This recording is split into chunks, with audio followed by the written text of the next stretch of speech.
You're back on the air with Eric and Robin Gagnon, the restaurant brokers, and today we're talking international expansion. We're going to continue with our guests, but first want to thank one of our sponsors, today's restaurant, the Food Service Industry newspaper.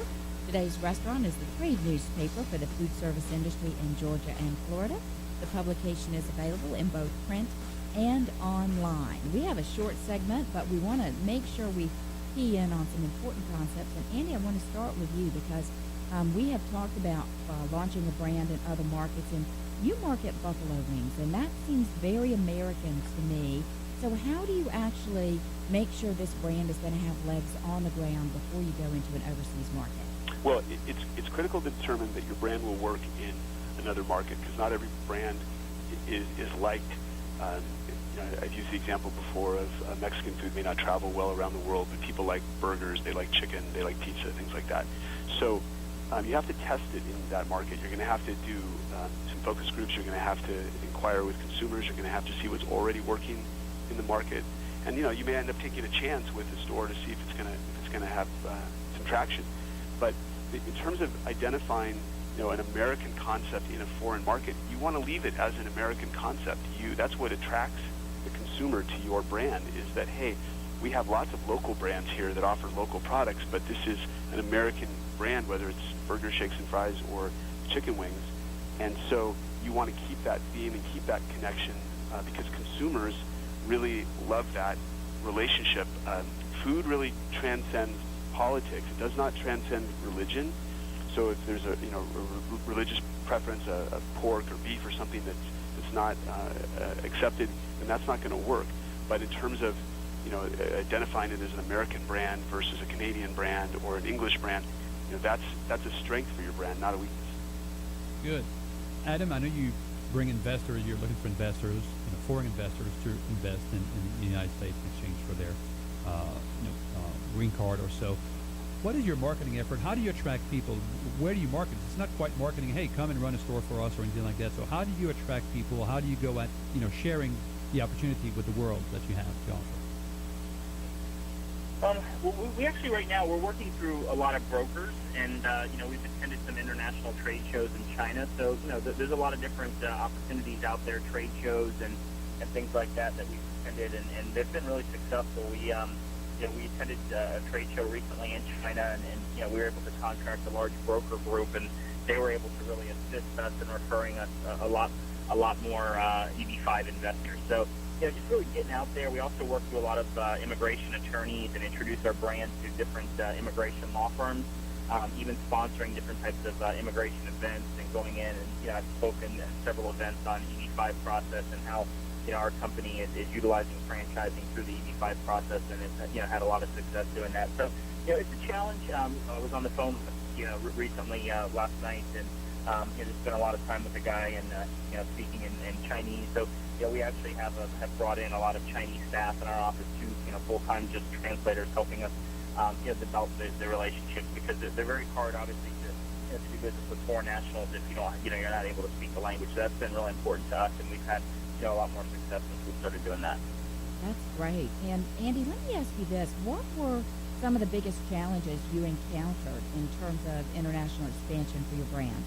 Well, so you have to have your local team established to support your partners in those markets. And we really experienced supply chain problems, construction problems, and ongoing labor problems for the franchise partners if we didn't have a full-time team in place to support them. It's just not enough to send someone on a plane over occasionally to help out or resolve an issue. You've got to have people available to your partners on the ground the whole time. And it's really, really important on the supply chain side that you have something that's consistent and that your partners understand how to navigate through, because you can't run out of product, or you can't run out of part of your ingredients, whatever that is. And that's really a big challenge because the rules are different country by country. Okay, same question for you, Adam. What are the biggest challenges you've faced? Well, we've just started focusing on our international expansion. So we haven't successfully opened locations in China or any other markets. We've been mainly focused on the United States. We felt there were some big opportunities with us in the United States. But just to briefly talk on another quick subject, real quick. Some of the challenges that we faced, with the yogurt market being heavily competitive and the smoothie market also being very competitive, and the economy, being a little bit challenging in the U.S. is we started looking for more non-traditional locations and captive audiences. So we started focusing a lot on opening colleges and arenas where our brand's actually located in major sporting facilities. For example, where the Miami Heat play basketball in the American Airlines Arena, we've got 4 locations in there. So we've had to look for non-traditional ways to grow our brand when the economy became challenging in the United States. One other big opportunity, obviously, we're talking about now is international expansion and growing in other markets. But we didn't want to wait on the opportunity internationally and to find the right partnerships.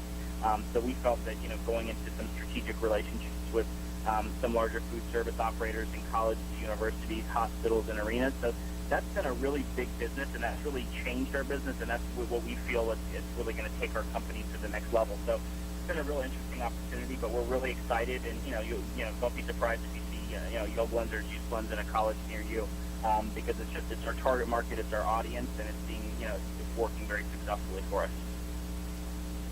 Andy, what are some of the hottest markets right now you would feel for international expansion for American brands? What are the hardest markets? Hottest. Hottest, sorry. For sure, American brands have done well in the Middle East and in China. Those are markets where there's a passionate demand for American concepts. Many of the brands are already present, but there's a lot of opportunity. If you have some sort of a niche or some sort of a differentiator, then you really have an opportunity to stand out. I think the Middle East has the economy to support growth of brands, and the next market that's probably up and coming would be India. We've just launched in India, and that's going to be a gigantic market. There's tremendous consumer demand there, so I would probably rank India number 3 behind the Middle East, China, and then India. Would you agree with that as well, Adam? Yeah, I agree. I definitely would agree with Andy. I really like the Indian market. We're actually seeing, believe it or not, the biggest the franchise inquiries coming in from there, which is very interesting. I never thought we would see our brand expanding in those markets. So I definitely think that is a major market. And Adam, thank you. We got to come against the break, guys. We could talk about this for hours. We'll try to get you back on the show, but we got to break for a commercial. So thank you so much, guys, for being out here today. Very good. Thanks for having us. Just a reminder, thank you for having us.